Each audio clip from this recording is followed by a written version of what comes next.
Neon stares blankly ahead, her mind unable to comprehend the nightmare unfolding before her eyes. The grim reality of war reveals itself in a pile of armored corpses scattered across the dark earth. Dismembered bodies of soldiers lie rotting inside a wooden structure, painting a gruesome picture of defeat. A desperate voice calls out to her, snapping her attention toward the source of the plea. Neon and her companion cover their mouths, overwhelmed by the stifling heat and the nauseating stench of fresh blood. Opening the door to a shed reveals the suffocating smell of mold, dust, and the metallic tang of iron. Sweat pours down her face as she battles the overwhelming urge to run from the horror, yet finds herself frozen. A monstrous jaw clamps down on a leg, eliciting a blood-curdling scream from the victim being devoured alive. Wounded soldiers huddle in the darkness, sobbing and begging for help as they face the terror of approaching death. Neon's eye widens in sheer terror as she witnesses a scene of carnage straight out of hell. Neon Morpha introduces herself as the 18-year-old wife of the Margrave governing the southern frontier of Tropicanatica. She bitterly explains that her predicament is entirely the fault of her terrible father and his prestigious family. Her father was the heir to the Tetatram ducal house, but he proved to be a hopeless human being consumed by vice. Obsessed with gambling and women, he eventually abandoned his ailing wife and children to disappear with his mistress. To cover up the disgrace, the ducal house cut ties with him and heartlessly kicked Neon's mother and siblings out of the estate. Despite living in poverty, Neon found fulfillment working at a tavern to support her mother who was unable to work. However, her humble life was upended on the very day she turned 18. A menacing figure points a finger at her, demanding she marry to salvage the reputation of the Tetora family. Neon is shocked when the current head of the Tetora family, her father's younger brother, suddenly appears to enforce the order. She attempts to refuse the arrangement, but the nobles threaten to take her family hostage if she does not comply. Left with no choice, she is forced to marry the Margrave of the frontier, a stranger she has never even seen. A flashback reveals the moment a gloved hand reached out to Lady Neon during their first meeting. Her husband is introduced as Lord Rasbora Heteromorpha, the handsome head of the southern Margraviate. He stands tall and well-built in his uniform, commanding respect as the leader of the frontier knights. The dashing commander extends his hand to her, formally initiating their union. His escorting gestures are clumsy yet gentle, causing Neon to wonder how a military man can possess such nobility. Sitting alone on the bridal bed, she silently vows that there is absolutely no way she will ever love him. Lord Rasbora coldly states that he has no interest in the marriage beyond its political and commercial benefits. He demands only that she fulfill her duties as the Margrave's wife and perform the bare minimum of social interactions. Assuring her he will not touch her, he reveals plans to adopt an heir from a branch family rather than have children. He promises to provide a monthly allowance and thanks her for coming all the way to the remote frontier. Granting her freedom within her budget, he warns her against having children outside the marriage before leaving. Lord Rasbora coldly concludes their meeting, stating that he has nothing more to say to his new bride. On day 0 of her married life, Neon stares blankly as her husband asks if she has any requests. She simply agrees to his terms, prompting him to declare their union a white marriage devoid of intimacy. Fully accepting this reality, Neon cheerfully asks if she is allowed to live separately from him. She dives into her new life with gusto, enjoying delicious food while strictly managing the cleaning staff. Sipping tea in a sunlit room, Neon rejoices as her carefree lifestyle officially begins. She relishes her pleasant shut-in life of admiring flowers, relieved that the servants do not bully her as she feared. However, her peace is shattered 3 months later when a servant approaches her with a summons. Neon agrees to the request, which turns out to be an official inspection of the Knight Order headquarters. Although she is a decorative wife, she recalls the contract requiring her to perform minimum duties and accepts the task. The inspection leads her to a gruesome infirmary where a squad destroyed by battle is undergoing desperate treatment. Overwhelmed by the visceral horror of the scene, Neon covers her mouth as nausea violently overtakes her. She stumbles outside to a tree, gagging and hacking as she struggles to purge the sickness from her system. Her head throbs with splitting pain as the trauma of the sight assaults her senses. Desperate to escape, she tells herself she has had enough and needs to leave immediately.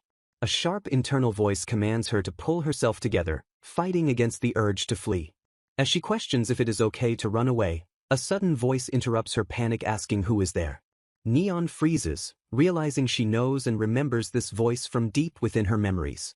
A vision of her past overlaps with reality as she stammers, "Senpai," recalling the job she worked so hard to get. Tears stream from her eyes as the floodgates of her buried memories burst open. Chaotic scenes of a busy hospital fill her mind, with voices of nurses apologizing and checking on patients. Staring at her trembling hands, the realization hits her with the force of a lightning bolt. Tears flowing freely, she finally admits the truth to herself. She used to be a nurse. She understands that these vivid flashes are undeniably memories from her past life. Doubt creeps in as she wonders what someone like her can possibly do in this new world. Terror grips her heart, and she admits she is scared and desperately wants to run away. Her conscience fights back, demanding to know if she is really okay with abandoning her duty. She challenges herself, asking if she intends to forsake the knights who fought monsters for her sake. Neon realizes that running away would make her no better than the heartless nobles she despises. Resolving that she would absolutely regret such cowardice, she rejects the idea of fleeing. Even though she has nothing right now, she decides she must act regardless of her fear. She grips her own wrist to steady herself, determined to start with what she can do one step at a time. Neon snaps into action, calling her maid Algimida to follow her commands immediately. She orders Algimida to gather people to help and bring all the clean sheets and blankets from the mansion. The maid is startled but quickly agrees, rushing off to fulfill the urgent request. Neon turns to the knights, pleading with them to help as well despite their confusion. Her voice rises in desperation as she screams that they cannot just abandon the wounded like this. Steeling herself, she decides to face the horror head-on, even though she doubts her own usefulness. She surveys the interior of the barn, realizing the environment is too horrible for survival. She determines that the first priorities are establishing proper ventilation and lighting. With determination, she rips the loose planks off the door to open up the stifling space. Sunlight floods in, and she feels a grim relief that it is early summer rather than the deadly cold of winter. Turning to a nearby knight, she declares her intention to get the men out of there as soon as possible. She singles out a stunned soldier, demanding his attention amidst the chaos. Neon demands to know where the hospital beds are and when the doctor will arrive. She expresses disbelief that seriously wounded men are being neglected in such a manner. Neon stands frozen, her face a mask of shock as she processes the knight's silence. The knight coldly informs her that there are no beds and no treatment available for these men.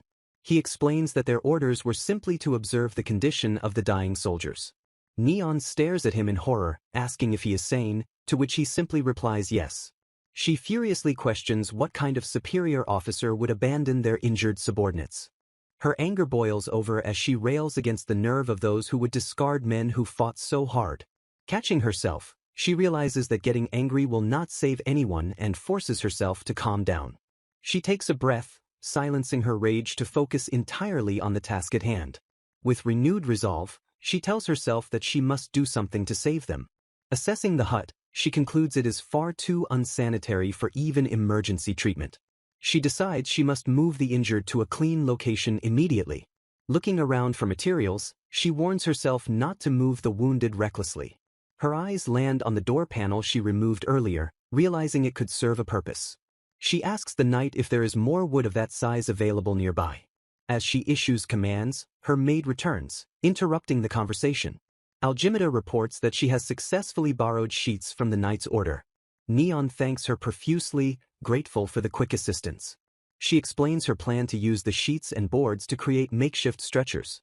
Now she needs a relocation site that has beds and is clean enough for medical care. She asks Algimida if she knows where the knights usually sleep. The maid confirms she knows a place, and Neon clarifies that even a napping area will do.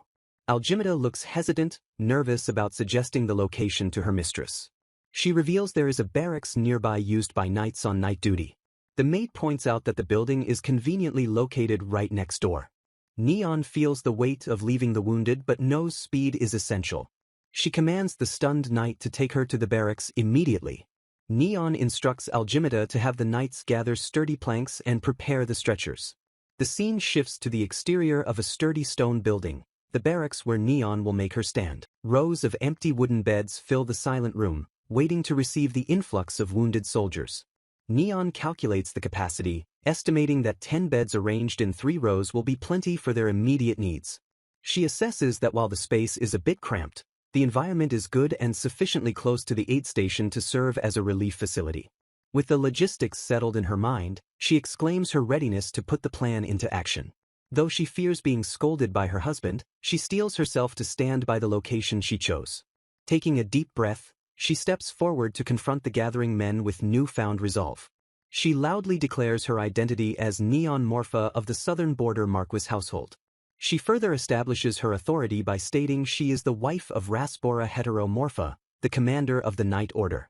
The knights stand frozen in shock, their eyes wide as they process the revelation of her high status. Realizing who stands before them, the soldiers immediately drop to their knees in a unified display of subservience. A knight stammers in confusion, asking what she needs as she announces she has a request for all of them. She commands them to transport all the knights currently in the infirmary over to this location. Organizing them efficiently, she orders the men to split into groups of 4 and use door panels and sheets as stretchers. She sternly warns them to be careful not to harm the injured bodies and to carry them slowly. Staking her reputation, she declares this an order from the Marchioness and vows to take full responsibility.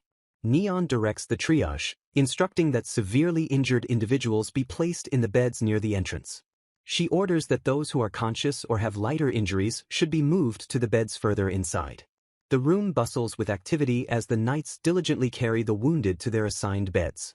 A soldier reports that all those instructed have been successfully relocated to the new facility. He assures her that the remaining personnel will follow her orders as well. Neon lowers her gaze and offers a quiet, sincere thank you to the reporting knight. She notes that 24 of the 30 beds are filled, yet this still fails to account for everyone who had been there. Outside, the bodies of the deceased lie in a row, covered by simple white sheets. Tears fill her eyes as the tragic reality of the death toll weighs heavily on her heart. She plans to cleanse the bodies and return them to their families once the treatment of the living is settled. She orders the knight to leave the hut exactly as it is until she arrives, and he obediently agrees. Walking away, she anxiously hopes that her husband doesn't notice her unauthorized intervention. She stops and turns back to address the group of knights one last time. Curtsying gracefully, she thanks them for fulfilling her unreasonable request during their duties. The knights are flustered by her humility, and she has to ask them to raise their heads. They protest that they are not worthy of being thanked by someone of her station. Neon insists, stating she simply wished to express her gratitude to those who listened to her selfish request and gave their effort. A flushed soldier stammers his gratitude, deeply appreciating the kindness shown to him by the noblewoman. Neon dismisses the men to their duties while 2 bystanders watch helplessly, wondering if she can handle the burden alone. Left alone in the doorway, Neon takes a breath and prepares to face the daunting task ahead. The reality sets in that she must personally clean the knights' entire bodies and treat their gruesome wounds. Assessing the situation, she realizes they are critically short-handed with 24 patients needing immediate care. She decides she cannot disrupt the knights' work any longer, abandoning her hope that they could assist her. A voice calls out as Algie arrives, responding to Neon's request to gather servants from the mansion. Neon turns to see Algie standing alone and remarks on how quickly she arrived. Confusion clouds Neon's face as she looks past Algie, asking where the rest of the servants are. Algie hesitantly reveals that while she called out to them, the other servants refused to come. Neon accepts this betrayal with a smile, simply thanking Algie for her effort. She gently orders Algie to return to the estate as well, apologizing for causing her any trouble. Algie looks shocked and distressed, stammering a protest at leaving her mistress alone. Agonized groans fill the air as wounded soldiers beg for help, their pain echoing through the room. Recognizing Neon's resolve, Algie bows her head and quietly accepts the order to leave. Alone once more, Neon steels her resolve, accepting that she must handle this crisis by herself. She reflects on her past, noting that relying solely on herself is how she has lived her entire life. With a fierce determination in her eyes, she declares that this challenge is nothing she cannot handle. Attempting to move into action, she immediately falters as her heavy dress restricts her movement. Without hesitation, she pulls out a folding self-defense knife she had kept hidden. Looking at her expensive gown, she notes it is a waste but necessary for what she must do. She slices off the hem of her dress, deciding that saving lives is more important than propriety or appearance. Standing in her modified outfit, she sighs and wonders if the jagged hem looks any better. Thinking of her past life scrubs, She decides that starting tomorrow she will wear a riding shirt and trousers for better mobility. She plans to retrieve the practical clothes from the estate later, focusing now on the immediate work. Moving quickly, she prepares to use the hot water and hand towels she had staged beforehand. Her gaze sweeps the room, searching for the knight currently in the most critical condition. Neon's expression shifts completely, her eyes locking onto her target with the focus of a trained professional. She identifies a soldier with severe facial injuries who is bleeding heavily and barely conscious.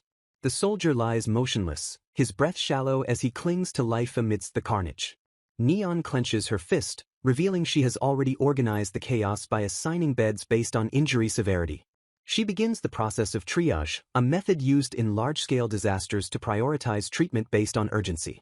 Neon reviews the triage system, noting that black tags signify the deceased, red tags demand immediate priority, yellow allows for waiting, and green indicates minor injuries. She examines a soldier with a gruesome abdominal wound, realizing instantly that his pulse is gone and he won't survive. Despite the obvious signs of death, she desperately calls out to him, refusing to accept the grim reality of the battlefield. Detecting the faint warmth of his hand and a shallow breath, she finds herself unable to classify him as black and give up on his life. A heavy wave of guilt washes over her as she realizes that leaving him in the aid room would become a lifelong regret. Tears welling in her eyes, she apologizes for her inexperience and offers what might be the last comfort she can provide. She gently covers him with a sheet, whispering a heartfelt thank you for his fight and sacrifice for everyone. Neon stands in silent sorrow, her expression heavy with the weight of the life slipping away before her eyes. Her hand lingers on the sheet, a final gesture of respect and connection to the fallen soldier. Standing beside the bed, she takes a moment to process the loss, the harsh reality of her role sinking in. She wipes her tears, steeling herself against the overwhelming emotion threatening to break her resolve. Slapping her cheeks to snap back to reality, she reminds herself that there is absolutely no time to stand still. She moves to a critical patient identified as a red tag, observing horrific wounds where his arm and leg were severed by beast claws. Panic sets in as she wonders how to treat him, paralyzed by the difficulty of removing his heavy armor. A rough hand suddenly rips the armor away, and a voice commands her to move her hands instead of worrying. Neon watches in surprise, realizing the brute force method might actually be effective in this desperate situation. With the armor removed, she sighs in relief, grateful that the obstacle has been cleared so treatment can begin. She examines the severed limbs, noting the wound was cauterized to stop bleeding but a dangerous burn is spreading. Assessing the damage, she identifies the cross-section of the injury as a severe third-degree burn. She recalls the classification of burns, distinguishing between those causing simple redness and those destroying tissue. She laments her lack of surgical tools, knowing that carbonized burns cannot heal naturally and require advanced care. Deciding to proceed with immediate stabilization, she assumes the Margrave's house must have a doctor to provide follow-up treatment later. Neon begins the treatment by carefully cleaning the gruesome wound with boiling water and soap to prevent infection. She presses a clean cloth firmly against the injury, working diligently to absorb the moisture and clean the area. Lacking real supplies, she improvises by using torn sheets as substitute bandages, frustrated by the inconvenience of this world. Her mind drifts to the need for proper medical supplies like adhesive dressings and gauze, things that sadly don't exist here. Finishing the wound care, she decides the next necessary step is to clean the patient's entire body. She finds the solitary work exhausting as she soaks and wrings out a hot cloth to wipe him down. Focusing on her task, she tries to remember the proper technique to ensure she does it correctly. She realizes that the gowns in this world are pullover nightgowns, worn over the head rather than opening at the front. Panic rises again as she understands how inefficient these garments are for future cleanings, admitting she is totally unprepared. Frustrated by the impractical clothing, she screams out her desperate need for proper hospital gowns. Neon directs the care with medical precision, instructing the assistants to spread a clean sheet and apply a simple diaper after removing the dirty clothing. She finishes the procedure by layering several more sheets to preserve the patient's body heat, wiping the sweat from her brow as she declares the task done. With barely a moment to breathe, she calls out for the next patient, only to be startled by the sudden appearance of her maid, Algie. Neon stares in bewilderment at her personal attendant, stunned to see the young girl standing in the middle of a field hospital. Concerned for her safety, She anxiously asks if Algie was left behind by the others or if she failed to return to the estate. Algie remains silent, tears welling up in her eyes as she struggles to find the words to explain her presence. To Neon's surprise, the maid suddenly bows deeply, her posture conveying a desperate and intense determination. Algie cries out a tearful apology, her voice trembling with the weight of the request she is about to make. She confesses that she had been watching and waiting for the right moment to speak up, unable to stay silent any longer. With unwavering resolve, she begs her mistress to let her assist, pleading to be allowed to help with the wounded. Neon is struck speechless, completely caught off guard by the unexpected display of loyalty and courage. Inspired by the maid's bravery, the other servants and knights step forward in unison, shouting that they will help too. Neon looks at the faces of her newfound allies, her heart swelling with gratitude as she realizes she is not alone. The group awaits her command, eagerly asking what they should do to support the relief effort. She looks down at them in disbelief, asking softly if they are truly willing to help her in such a grim task. A radiant smile breaks through her exhaustion as she accepts their aid with the resounding affirmation. Tears of joy prick her eyes as she thanks them profusely, the burden on her shoulders lightening with their support. Rallying her team, she declares that they will do their best together, and the group responds with a unified shout of agreement. Meanwhile, the imposing stone fortress of the Border Knights' headquarters stands silent, unaware of the activity in the barracks. Commander Rasbora strides through the courtyard, his soldiers snapping to attention as he conducts his inspection. He asks for a status report, his sharp eyes scanning the area for any changes since his last patrol. Whispers ripple through the soldiers as they gossip about the unbelievable news that the commander's wife has arrived.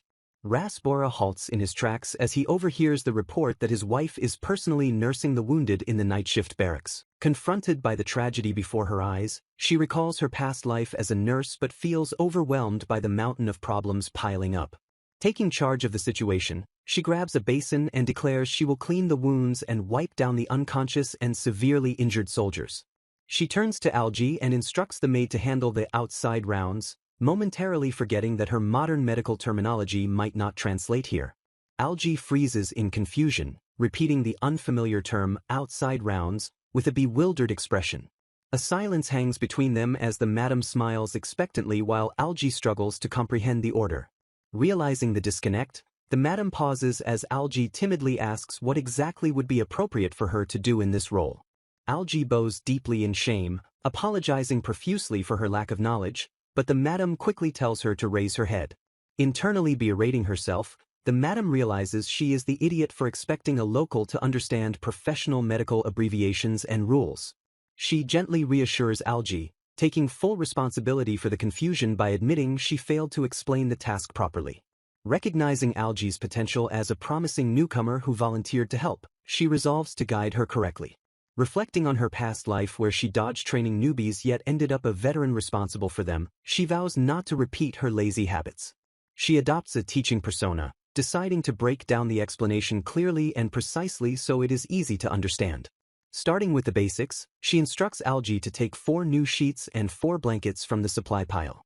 She directs the maid to place these items at the foot of each patient's bed, ensuring they remain clean and off the floor. For the cleanup phase, she explains that once the patients are treated, Algie must collect the dirty linens dropped to the floor and sort them for reuse. Pointing to a specific barrel, she orders that any items broken, heavily soiled, or used on wounds must be set aside for later incineration. Conversely, items deemed reusable are to be soaked immediately in water within the largest tub available. To manage the water supply efficiently, she advises using a small bucket to make multiple trips to the nearby well rather than struggling with heavy loads.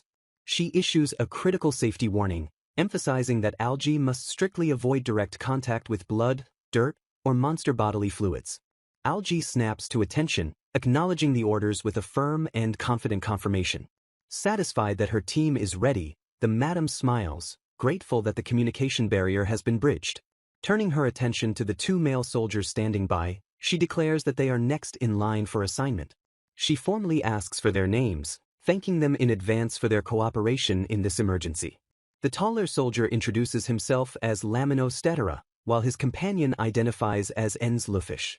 They reveal their official designation as members of the 3rd Company, 10th Squad, medical team of the Border Knights. Shocked by this revelation, the madam covers her mouth, horrified that a dedicated medical team existed yet left the situation in such disarray. She internally rages at the negligence, wondering why a unit formed to treat the injured abandoned the knights in such a state.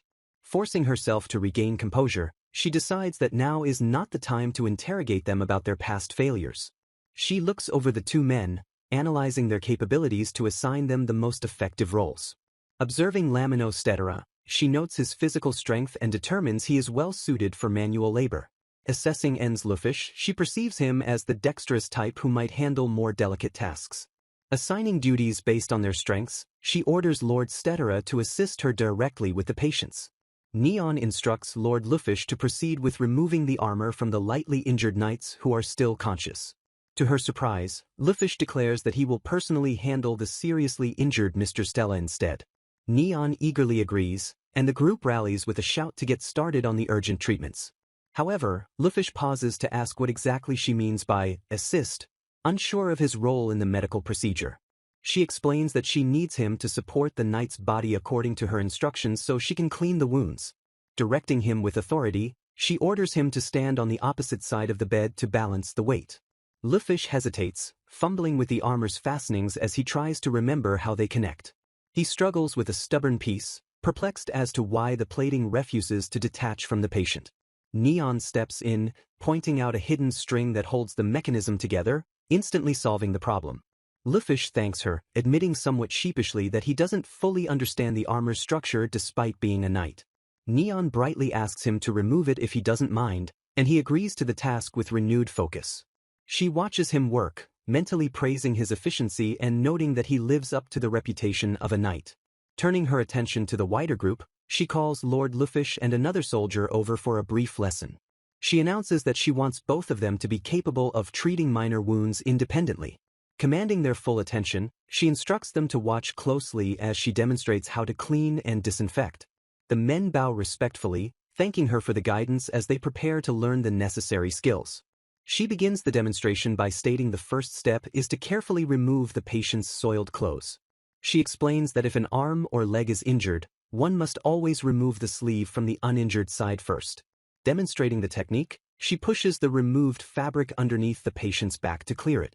She instructs that turning the patient on their side will allow the bunched-up clothing to slide out from below.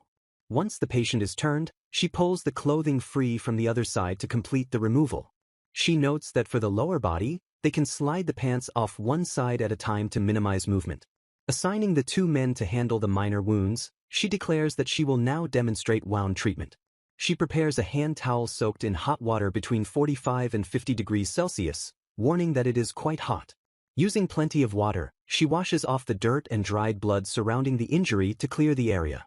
She explains that although the soap doesn't foam, it is the same kind used for washing hands and is effective. Neon instructs them to use the soap to gently clean the wound itself without scrubbing to avoid further damage. She details the body wiping process, emphasizing the order of face, upper body, and then lower body to maintain cleanliness. The knights look impressed, finding her explanation educational, motivating, and surprisingly easy to understand. Turning to Lufish, she instructs him to work on his own and help as many conscious knights as possible. She declares it is time to resume work, encouraging them to ask questions if anything remains unclear. As she dives back into the task, she reminds them to wipe thoroughly under the shirts to ensure no dirt remains. A young knight with a serious expression works diligently, focused entirely on the critical task at hand. Algae wrings out a wet cloth into a wooden bucket, working hard to prepare fresh compresses for the wounded. Neon notes that the work is proceeding faster than she expected, while a knight praises the efficiency of a city woman working with the medical team. He expresses his gratitude, stating that thanks to her competent assistance, he can focus fully on his own duties. Neon instructs the knight to wash his hands and gargle after treating each person, and he agrees as she announces the third patient is finished. She directs Lord Stedera to remove the next patient's armor and clothes while she cleans his face, moving immediately to the next task. Stedera acknowledges the order, reporting that the bleeding has stopped but advising to avoid moving the body as much as possible. Neon examines the injury, relieved there are no foreign objects but concerned that the amount of mud in the wound is awful. Her mind flashes back to her past experience in outpatient orthopedics, remembering how she used to scrub dog bites and scrapes with a toothbrush. She recalls desperately supporting patients who nearly fainted from the pain, cheering them on to hang in there. Returning to the present, she stares intently at the soldier's face, analyzing the best course of action. She wonders if she can utilize that same harsh scrubbing method on the wound currently before her. She hesitates, realizing she doesn't know the cause of the injury and fears that scraping out the mud might trigger bad bleeding. Deciding against the risk, she concludes it is better not to scrub, especially since the injury is on his face. She resolves to simply wash and wipe the area, though she finds the lack of proper equipment ridiculously troublesome. Her mind lists the supplies she desperately wants, such as protective sheets, cleansing bottles, and kidney dishes to catch water. She wonders if this world has nylon, or if she could improvise waterproof materials using oil paper or liquid rubber. Wishing for a triangular bandage for arm support, she finishes the facial treatment and improvises by securing the dressing with a large cloth. Having completed part of the body cleansing, she receives thanks from the knight, noting the patient is still clothed because he cannot be moved. She mentally adds the need for better clothing removal methods to her growing wish list of medical improvements. Steeling herself, she turns her attention to the body, commanding her brain not to forget the necessary procedures. She inspects the torso, observing that thanks to the armor, the wound appears to be relatively shallow. However, she notices the flesh has turned a dark purple, a sign that this is not an injury from a normal beast. She realizes this wound was likely caused by a monster, visualizing the terrifying creatures that roam the frontier. Neon grimaces, understanding that if the wound is this hot to the touch, the pain must be incredible as the patient groans. She reflects on how the frontier knights spend most of their time fighting magical beasts and monsters rather than human invaders. She recalls stories that monster wounds carry magical contamination or curses, healing worse than normal injuries and having a higher fatality rate. Looking at the soldier, she finally understands the gravity of the situation, having never seen such a wound before until now. The soldier screams out in agony as the pain becomes unbearable. Neon apologizes softly, acknowledging how much it must hurt as she prepares to treat him. She informs him that she is proceeding to clean the wound despite his suffering. With a compassionate expression, she reassures him that it will be over soon as she begins the cleansing process. The patient lies in agony, sweating profusely, as the healer gently asks him to bear with the pain for just a moment longer. Wrapped in makeshift bandages, the wounded soldier grits his teeth, his face etched with silent suffering. She suddenly realizes a critical oversight and admits to the soldiers that she completely forgot the importance of speaking to the patients. Explaining her reasoning, she notes that the uncertainty of silent treatment causes tension, making nursing and assistance far more difficult. She instructs them to wrap the torso cloth from the back and tie it in front like a kimono to allow for easy wound inspection. Having cleaned the injuries, she announces that the next step is to wipe down the patient's body to maintain hygiene. She gently tells the patient to alert them immediately if he feels even the slightest pain during the process. Touching the patient, she is startled by intense heat, realizing with alarm that a high fever has set in much earlier than expected. She fears the onset of sepsis or magical contamination, desperately hoping the trauma fever doesn't escalate into a fatal infection. A medical note defines sepsis as a life-threatening condition caused by viral or bacterial infection leading to organ failure. Recalling her time in the Duke's household, she realizes her only options are physical cooling methods and fluid replacement. She remembers that in the absence of thermometers in modern medicine, they relied on damp cloths and simple care to manage fevers. Grimly, she acknowledges that this world lacks effective means to deal with fevers, leaving patients vulnerable. Comparing this to her previous life, she misses the ability to administer antipyretics and painkillers under a doctor's supervision. She questions the overall advancement of medical care in this world, suspecting that nothing advanced exists here. A sudden memory strikes her about her mother's medicine, offering a glimmer of potential hope. She recalls it was a mixture of finely chopped dried herbs, wondering if it was similar to Chinese herbal medicine. Speculating on the world's development, she guesses the medical level might be equivalent to the mid-Edo period. However, she reminds herself that this is a fantasy realm governed by swords, magic, and monsters. Despite the presence of magic, she concludes that medical magic likely doesn't exist since she never saw it at the Duke's estate. She considers the threat of miasma sickness, a mysterious condition caused by the magical energy emitted by monsters. Doubt creeps in as she stares at the patient, the weight of the unknown pressing down on her resolve. She questions if her conventional nursing efforts are ultimately pointless against magical afflictions. A stern inner voice commands her not to lose heart, rejecting the spiral of negativity. She reaffirms her decision to do what she can, believing that alleviating suffering has meaning even in a world of magic. Focusing on the immediate task, she decides to finish wiping everyone down before brainstorming the best treatment options. She figures she can improvise an ice pillow using a canteen pouch to help cool the patients. Her mind races with the possibility of creating ice through water magic, though she doesn't know who might possess such a skill. Algie arrives with fresh supplies, prompting the madam to snap out of her thoughts and accept the linens. She steels her resolve, determining to finish the work right in front of her before worrying about the rest. The scene shifts to the exterior of the building under a calm sky, contrasting with the intense medical crisis inside. Leaning against the wall, she lets out a heavy sigh of relief, having momentarily survived the pressure of the moment. The scene opens in a quiet, dimly lit room filled with rows of occupied beds, the silence heavy after a long struggle. Neon and her team let out collective sighs of exhaustion, relieved that they have finally finished cleaning and treating every single patient. She turns to her companions, thanking the two knights and her maid for going along with her selfish request today. Noting their fatigue, she insists that their working hours are over and urges them to return home for some well-deserved rest. The knights are taken aback when she bows her head to sincerely express her gratitude, flustered by a noble thanking them. She specifically addresses Mr. Stettera and Mr. Lufish, acknowledging their personal contributions to the difficult task. Neon instructs them on how to handle any inquiries from their superiors regarding their activities during the day. She commands them to simply say they were helping Madam and to direct any further questions to her, shielding them from blame. Turning to her maid, she takes Algimida's hands in hers and offers a heartfelt thank you for her loyalty. She apologizes for forcing a lady-in-waiting to perform such unfamiliar and grueling work alongside the soldiers. Algimida blushes, clearly touched by her mistress's kindness and recognition of her hard work. Neon suggests that since the carriage is likely still waiting, Algimida should return to the estate to rest properly.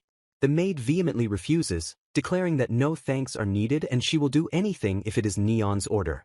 Algimida argues that Neon must be the most exhausted one and insists they return to the estate for a full massage and grooming. She excitedly adds that they should have the chefs prepare a nutritious dinner to help Neon recover. Neon's expression shifts as she listens, a shadow of conflict passing over her eyes as she contemplates her next move. Internally, she admits that the version of herself from half a day ago would have gladly accepted the offer to go home.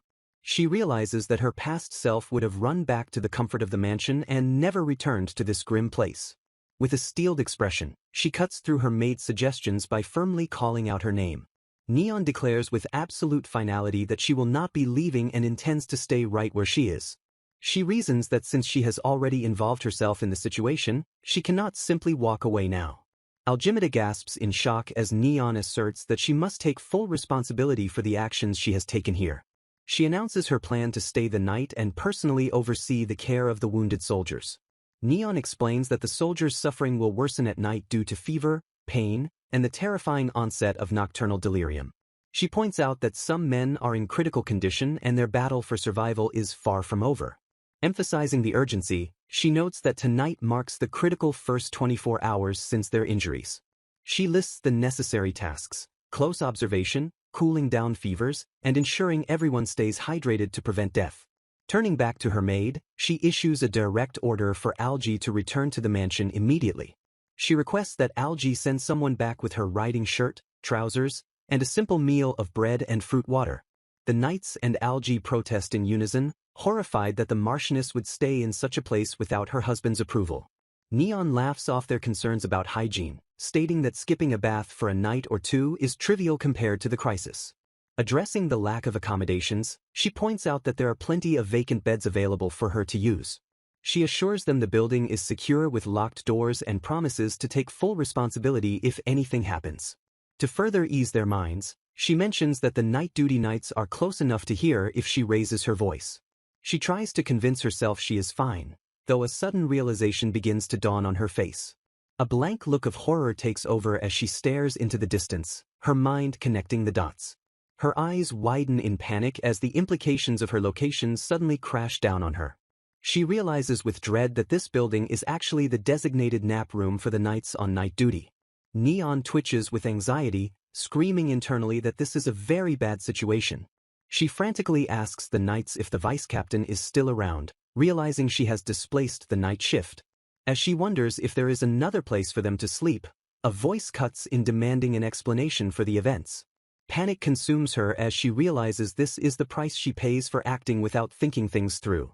The doors burst open as a commanding voice thunders through the room, demanding she explain herself immediately. Neon and Algimida freeze in terror, turning slowly to face the source of the angry outburst. The Margrave stands in the doorway, eyes wide with disbelief as he questions the meaning of the soldier's treatment. He stares directly at Neon, uttering that he cannot believe she is actually present in such a place. Neon turns to see the imposing figure of her husband, Raspora, stepping into the barracks with a commanding presence. Unaware of the tension, she instinctively hushes him, reminding the newcomer that injured people are trying to rest. She observes him closely, noting that with her past life's memories returned, he definitely exudes a terrifying final boss aura. She internally critiques his appearance, admitting that his rare Asian features make him ridiculously handsome in this world of Western faces. Raspora locks eyes with her, his expression unreadable and intense as the silence between them stretches.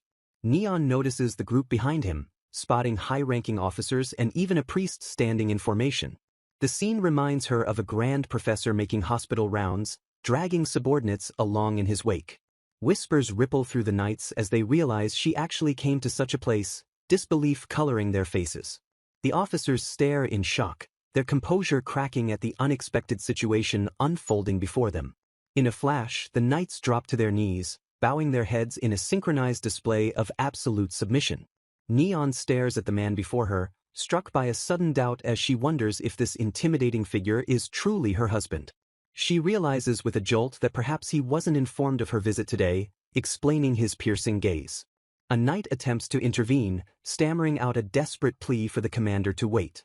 The vice-captain throws himself to the ground, shouting an apology for their terrible rudeness and begging for forgiveness. Neon watches in confusion as the men prostrate themselves, terrified of offending their leader. Silence descends like a heavy blanket as every soldier in the room remains bowed in reverence to the commander.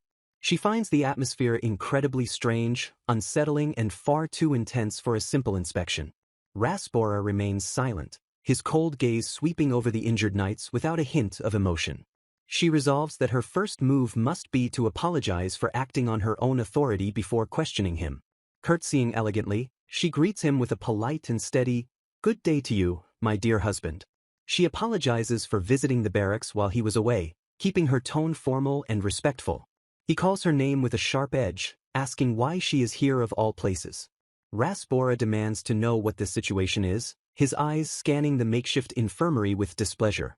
Neon explains that she came to offer encouragement following a suggestion from the house steward, Joseph.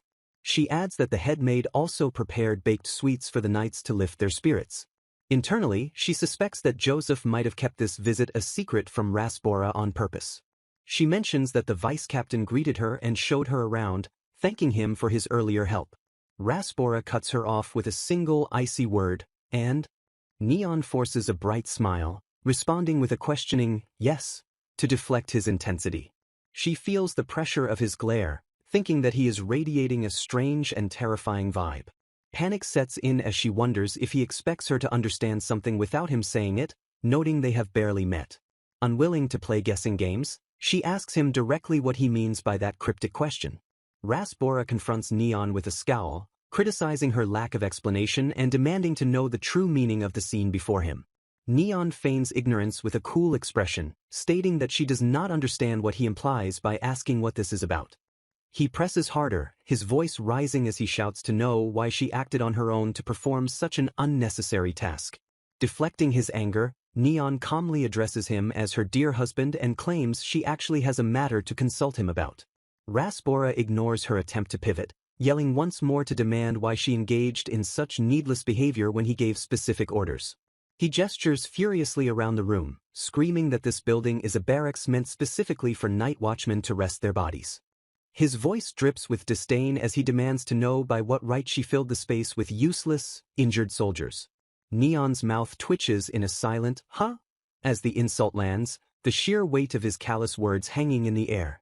Raspora turns his wrath toward the kneeling knights, snapping his attention to their silent complicity in the event. He scolds them harshly, asking why they failed to report her foolish actions to a superior immediately. The knights kneel in silence, fists clenched and teeth gritted as they endure the unjust reprimand without speaking. Neon watches the soldiers' reaction closely, her eyes narrowing as she observes the intensity of their suppressed emotion. The tension in the room is palpable as the knights bow their heads, accepting the scolding while fighting their own instincts. Rasbora stares down at them, his expression shifting as he finally notices the subtle signs of their resistance.